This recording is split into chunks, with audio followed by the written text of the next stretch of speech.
Alrighty, how's it going, YouTube? Right in front of me, this is the WE.LOCK. It's a whole doorknob with the built-in pin system to get inside. So let's just get this out. Okay, let's see what else comes inside this package.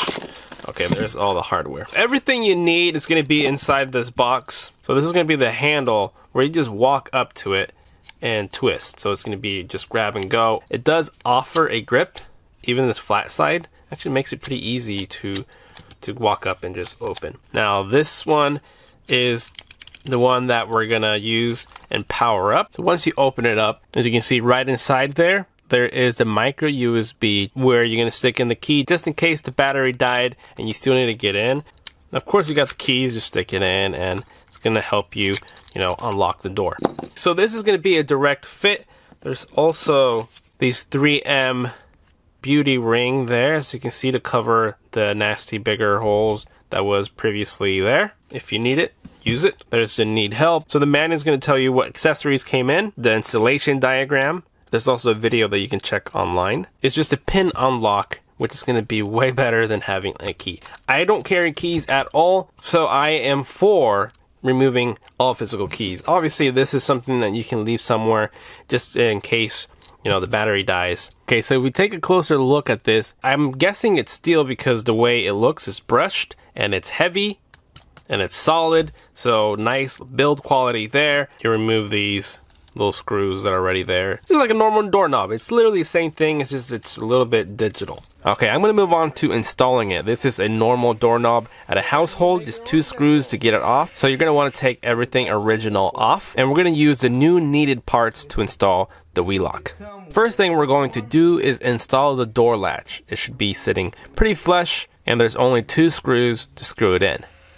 The next part is to slide the doorknob inside these little holes, just like so. If you want, you can install the beauty ring so you can make it look a lot nicer, so that you don't have any cuts or gaps. The next step is to guide the little metal sleeve right inside of the middle of the latch. We're gonna stick in 2 screws. Use your hand so you can straighten and feel where you need to screw it in. And that's all it takes to install this knob. And as you can see, it works right away, and the keypad side will just freely spin. Now you do have a key just in case the pin does not work or lost battery. Stick the key in so you can always get in if you ever needed it. Now to install the batteries, you want to remove these 3 little screws behind the rubber cap, and from the bottom pry open to reveal where you want to stick in the AAA batteries. It will take 4 of them. Once you close it up, you will hear a chime letting you know that it's all working.